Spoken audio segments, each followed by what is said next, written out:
ازيكم عاملين ايه؟ ورجعنا لكم فيديو جديد.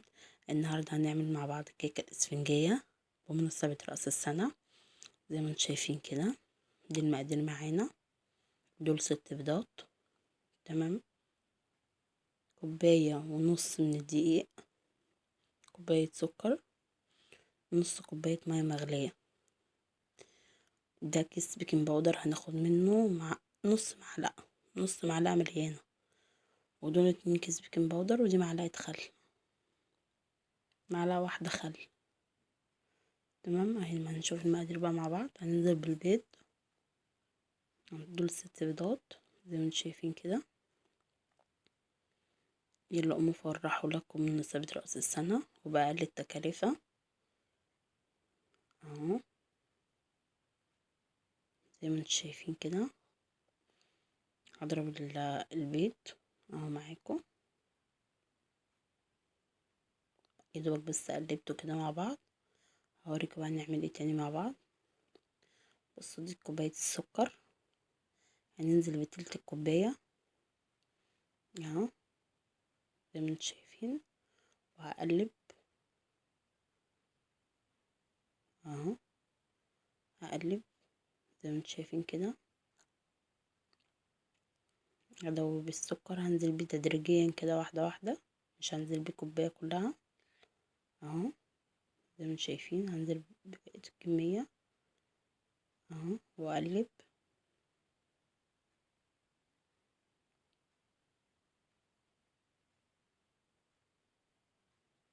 اهو زي ما انتم شايفين كده. وهنزل اهو بقية كمية السكر وهقلب.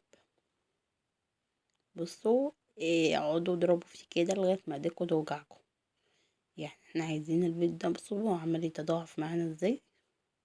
كل ما انا بقلب فيه كل ما بيتضاعف، الكمية بتاعته بتزيد. طبعا بصوا 6 بيضات بقوا قد ايه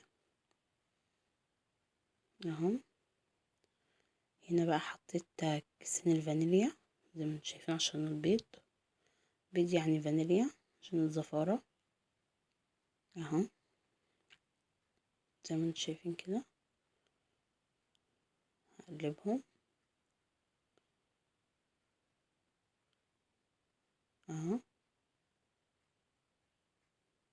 زي ما انتم شايفين. هجيب بقى معلقة الخل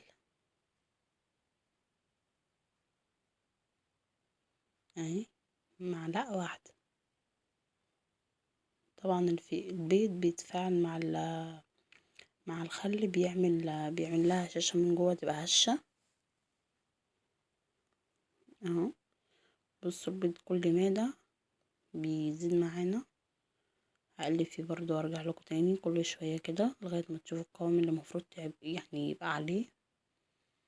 بصوا بيبقى كريمي ازاي. يلا قوموا فرحوا ولادكم، اعملها لهم بمناسبة رأس السنة اهو. بصوا كل ما ده، بصوا بيتقل ازاي زي ما انتم شايفين كده. بصوا بقى كريمي خالص. بصوا، بدل بتعملوا بقى بيه كده بيعمل شكل من فوق، شايفين كده بارز.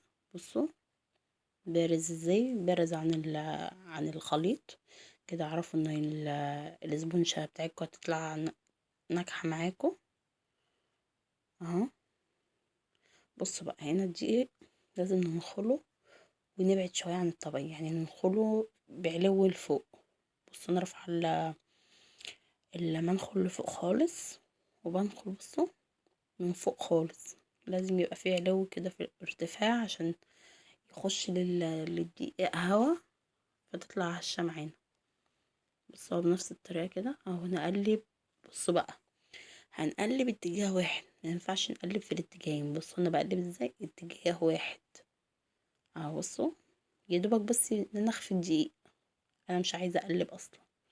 يا دوبك بس ان انا اخفي كميه الدقيق. بصوا بنزل بالكميه برضو تدريج، مش كلها مره واحده. بصوا اقلب بالراحه، اللي هو اخفي الدقيق. هحط الكميه كلها وارجع لكم. بصوا بقى هنا حطيت الكميه كلها اخر حبه اهو. بصوا نص معلقه مليانه مليان. تمام اهو، ده بيكنج باودر. تمام. وهقلب برضو بس بالراحة خالص، هقلبه برضو نفس الطريقة كده وارجع لكم تاني.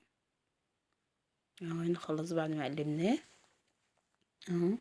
دي بقى نص كوباية مية مغلية، انا غليتها تاني طبعا عشان كانت بردت اهو. بصوا المية المغلية تفاعلت مع ال بتاع ده، مع البيض مع الفانيليا مع الخل. بصوا تدينا هشاشة حلوة قوي في التورتة. طبعا هرجع لكم فيديو برضو انا بزينها، بس انا قلت عشان لو حابب يعملها اهو.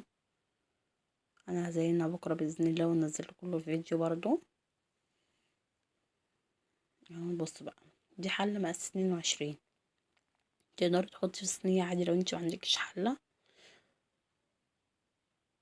اهو. بصوا ده، دي زبده، يستحسن تدهنوها بزبده او بزيت بلاش سمنه. دي زبده، قطعه زبده كده اهو، ادهنها كلها وارجع لكم اهو. هنا بصوا زي ما انتم شايفين كده انا دهنت الصينيه كلها، وهدهن القاعده كده برشه من الدقيق. المفروض تحط على فكره ورق زبده، يستحسن يعني تطلع معاكم تحفه، بس انا ما كانش عندي للاسف وكنا لازم اصور الفيديو اهو. هنجيب الخليط بقى كده زي ما انتم شايفين كده، وهنزل بيه اهو. بصوا كريمي ازاي، بتبقى هشة وجميلة وسعرها مش مكلف، 30 جنيه التكلفة كلها مش حاجة. والتزيين برضو في الرينج بتاعها ده، يعني كلها تتكلف بتاعها حوالي 50 60 جنيه اهو. هنا بعد ما استوت دخلتها الفرن اهو، رجعت استوت اهو ورجعت لكم بيها اهو زي ما انتم شايفين. هقلبها معاكم وارجع لكم. بصوا انا قلبتها بس على شبكة واسعة، كان المفروض تتقلب على شبكة ضيقة عشان ما تنزلش يعني لتحت كده زي ما هي مايلة. بس انا برضه هوريها لكم هي سخنة، مش عارفة ان انا اوريها لكم. يا رب الفيديو يكون عجبكم، لو عجبكم ما تنسونيش في اللايك والشير عشان يوصل لكم كل جديد مني. يلا قوموا فرحكم ولادكم، فرحوا ولادكم بمناسبة رأس السنة. بس سخنة مش قادرة احط ايدي عليها. استنوني في فيديو جديد. باي باي.